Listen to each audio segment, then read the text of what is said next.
Hello friends, आज का हमारा पहला टॉपिक है रासायनिक अभिक्रिया पर प्रभाव डालने वाले कारक। दोस्तों, रासायनिक अभिक्रिया पर प्रभाव डालने वाले प्रमुख कारक हैं अभिकारकों का स्वरूप, अभिकारकों के कणों का आकार, अभिकारकों की सांद्रता, अभिक्रिया का तापमान और उत्प्रेरक।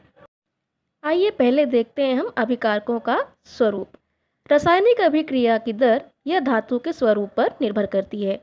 कहने का अर्थ यह है कि अधिक क्रियाशील धातु अभिक्रिया शीघ्र संपन्न कर देता है, जबकि कम क्रियाशील धातु को अभिक्रिया करने के लिए समय लगता है।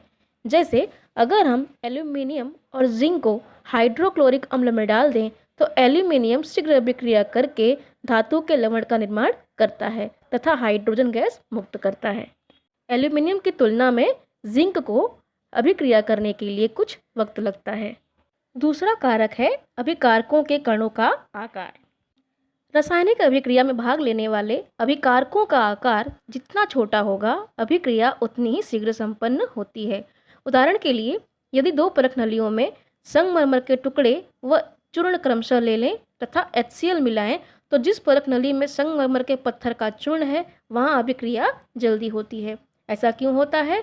क्योंकि टुकड़े करने पर अभिक्रिया करने के लिए सतह अधिक उपलब्ध हो जाता है।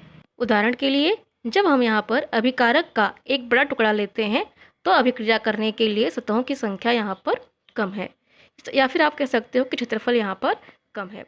लेकिन जैसे ही हम इसको टुकड़े में कर देते हैं, यहाँ पर अभिक्रिया करने के लिए अधिक क्षेत्रफल यहाँ पर उपलब्ध होता है। अगला कारक है अभिकारकों की सांद्रता।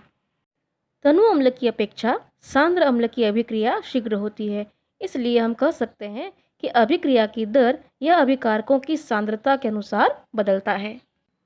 अभिकारकों की सांद्रता बढ़ाने पर परमाणुओं की संख्या बढ़ जाती है, जिससे उनके आपस में टकराने की संभावना भी बढ़ जाती है। आपस में टकराने से परमाणु गतिशील होते हैं तथा ऊर्जा का निर्माण होता है। ऊर्जा के निर्माण से अभिक्रिया की दर बढ़ जाती है। अगला कारक है तापमान।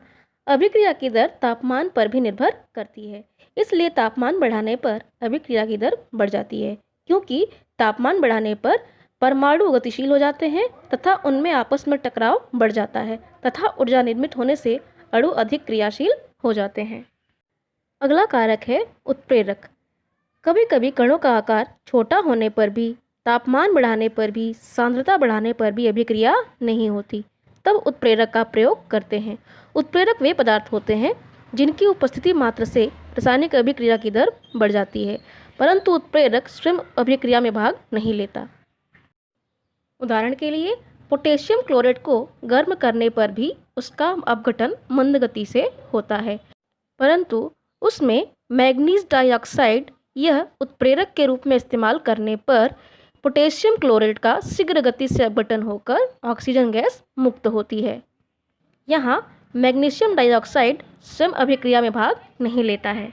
दूसरा उदाहरण, हाइड्रोजन पेरोक्साइड का विघटन होकर पानी व ऑक्सीजन निर्माण होने की अभिक्रिया कमरे के तापमान पर मंद गति से होती है, परंतु यही अभिक्रिया मैग्नीज डाइऑक्साइड का चूर्ण लेने पर तीव्र गति से होती है। दोस्तों, अगला टॉपिक है हमारा ऑक्सीकरण व अवकरण अभिक्रिया।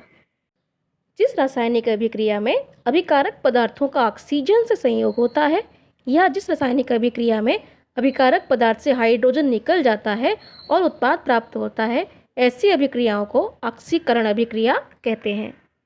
उदाहरण के लिए, मैग्नीशियम और ऑक्सीजन की अभिक्रिया होने पर मैग्नीशियम ऑक्साइड का निर्माण होता है। यहाँ पर मैग्नीशियम का ऑक्सीकरण हो रहा है, अर्थात मैग्नीशियम के साथ में ऑक्सीजन का संयोग हो रहा है। दूसरा उदाहरण, कार्बन के साथ ऑक्सीजन मिलने पर कार्बन डाइऑक्साइड गैस का निर्माण होता है। यहाँ पे कार्बन का ऑक्सीकरण हो रहा है, अर्थात कार्बन के साथ ऑक्सीजन का संयोग हो रहा है। अगले अभिक्रिया में मैग्नीशियम हाइड्राइड को गर्म करने पर मैग्नीशियम और हाइड्रोजन दोनों अलग हो जाते हैं। कहने का अर्थ यह है कि हाइड्रोजन यहाँ मैग्नीशियम के साथ अलग हो जाता है, तो इसे भी हम ऑक्सीकरण अभिक्रिया कहेंगे। अगले उदाहरण में ईथेन में से हाइड्रोजन गैस निकलने पर ईथीन का निर्माण होता है। यहाँ भी हाइड्रोजन का त्याग हो रहा है, इसीलिए यह भी एक प्रकार की ऑक्सीकरण अभिक्रिया है। इसके अलावा जब किसी परमाणु या अणु या आयन द्वारा इलेक्ट्रॉन त्यागे जाते हैं तो वह भी ऑक्सीकरण कहलाता है। ऑक्सीकरण में धन आवेश में वृद्धि और ऋणावेश में कमी होती है। जैसे सोडियम एक इलेक्ट्रॉन त्याग करता है तो सोडियम के ऊपर धन आयन का निर्माण होता है, तो यहाँ पे सोडियम का ऑक्सीकरण हुआ। उसी प्रकार कॉपर 2 इलेक्ट्रॉन त्यागता है, यहाँ पे 2 धन आयन का निर्माण होता है और इस प्रकार यहाँ पे भी कॉपर का ऑक्सीकरण हुआ है।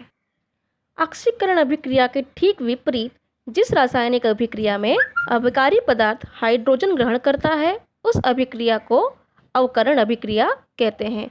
उसी प्रकार जिस रासायनिक अभिक्रिया में अभिकारी पदार्थ ऑक्सीजन खोकर नए उत्पाद बनाते हैं वह भी अवकरण अभिक्रिया कहलाती है। उदाहरण के लिए, जब हाइड्रोजन गैस को काले कॉपर ऑक्साइड पर प्रवाहित किया जाता है तो गुलाबी भूरी कॉपर की परत प्राप्त होती है। जब हाइड्रोजन तथा ऑक्सीजन के बीच विद्युत धारा प्रवाहित की जाती है तो ऑक्सीजन का अवकरण होने के फलस्वरूप जल का निर्माण होता है। उसी प्रकार जब क्लोरीन तथा हाइड्रोजन परस्पर संयोग करते हैं तो HCl अम्ल का निर्माण होता है। यहाँ क्लोरीन हाइड्रोजन के साथ जुड़ता है, इसलिए यहाँ क्लोरीन का अवकरण हो रहा है। इसके अलावा जब किसी परमाणु, अणु या आयन द्वारा इलेक्ट्रॉन ग्रहण किया जाता है तो वह अपचयन कहलाता है। अपचयन में धनावेश में कमी या ऋण आवेश में वृद्धि होती है। जैसे सोडियम आयन एक इलेक्ट्रॉन ग्रहण करके उदासीन हो जाता है, उसी प्रकार कॉपर आयन 2 इलेक्ट्रॉन ग्रहण कर उदासीन हो जाता है। अगला टॉपिक है हमारा रिडॉक्स अभिक्रिया, जिसे चयनोपचय अभिक्रिया भी कहते हैं या ऑक्सी अवकरण अभिक्रिया भी कहते हैं। जब किसी अभिक्रिया में ऑक्सीकरण व अवकरण दोनों क्रियाएं एक साथ हो रही हों तो उसे ऑक्सी अवकरण अभिक्रिया या फिर रिडॉक्स अभिक्रिया कहते हैं। जैसे दिए गए उदाहरण में हाइड्रोजन सल्फाइड यह हाइड्रोजन का त्याग करता है, इसलिए यहाँ ऑक्सीकरण हो रहा है। ठीक उसी समय सल्फर डाइऑक्साइड यह ऑक्सीजन का त्याग करता है, इसलिए यहाँ पर अवकरण हो रहा है। तथा हाइड्रोजन यह ऑक्सीजन को ग्रहण करता है, हाइड्रोजन का ऑक्सीकरण हो रहा है। तथा ठीक उसी समय ऑक्सीजन यह हाइड्रोजन को ग्रहण करता है, इस ऑक्सीजन का अवकरण हो रहा है। दूसरे उदाहरण में मैग्नीज ऑक्साइड में से ऑक्सीजन का त्याग हो रहा है, इसलिए मैग्नीज का यहाँ पर अवकरण हो रहा है। ठीक उसी समय हाइड्रोजन क्लोराइड में क्लोरीन हाइड्रोजन का त्याग करता है, तो यहाँ पे क्या हो रहा है, क्लोरीन का ऑक्सीकरण हो रहा है। अगला टॉपिक है हमारा ऑक्सीकारक व अवकारक। वह पदार्थ जो ऑक्सीकरण के लिए ऑक्सीजन देता है या हाइड्रोजन को हटाता है उसे ऑक्सीकारक कहते हैं, या फिर इलेक्ट्रॉन का त्याग करता है तथा धन आवेश बढ़ाता है, ऋण आवेश कम करता है, उसे भी ऑक्सीकारक कहते हैं। उदाहरण के लिए एथिल अल्कोहल में अम्लयुक्त पोटेशियम डाइक्रोमेट या सल्फ्यूरिक अम्ल मिलाने पर यह अभिकारक को ऑक्सीजन उपलब्ध कराता है तथा एसिटिक अम्ल का निर्माण होता है। यहाँ पर पोटेशियम डाइक्रोमेट या फिर सल्फ्यूरिक अम्ल यह ऑक्सीकारक है, क्योंकि यह अभिक्रिया के लिए ऑक्सीजन उपलब्ध कराता है। इसके विपरीत वह पदार्थ जो अवकरण के लिए ऑक्सीजन को हटाते हैं या हाइड्रोजन उपलब्ध करा कर देते हैं उन्हें अवकारक पदार्थ कहते हैं, या फिर इलेक्ट्रॉन ग्रहण करके ऋण आयन बढ़ाते हैं तथा धन आयन कम करते हैं उन्हें भी अवकारक या रिड्यूसिंग एजेंट कहते हैं। माना 2 अभिकारक हैं ए और बी। ए स्वयं इलेक्ट्रॉन त्याग करके ऑक्सीकृत होता है और इलेक्ट्रॉन बी को देता है। अब क्योंकि ए बी को इलेक्ट्रॉन देकर बी का अवकरण करता है, इसलिए ए यह दूसरे अभिकारक बी के लिए अवकारक पदार्थ है। ठीक उसी प्रकार बी यह इलेक्ट्रॉन ग्रहण करता है, अर्थात बी का अवकरण हो रहा है। क्योंकि बी ए को ऑक्सीकृत करता है, इसलिए बी यहाँ पर ऑक्सीकारक है, अर्थात बी यह दूसरे अभिकारक ए के लिए ऑक्सीकारक है।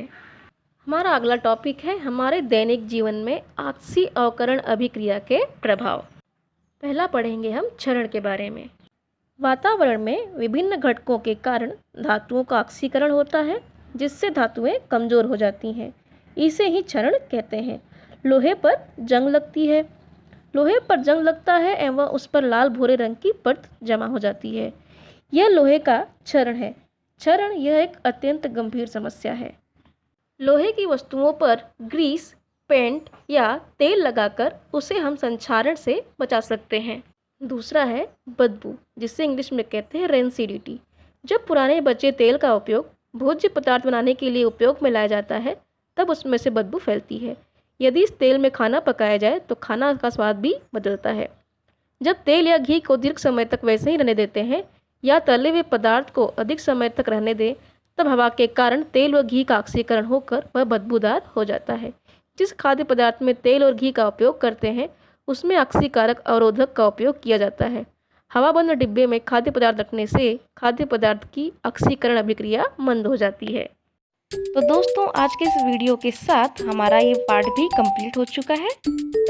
वीडियो अच्छा लगा तो लाइक करें, दोस्तों में शेयर करें और चैनल को सब्सक्राइब करें ताकि मेरा हर वीडियो आप तक पहुंच सके। तो मिलते हैं अगले वीडियो में एक नए पार्ट के साथ।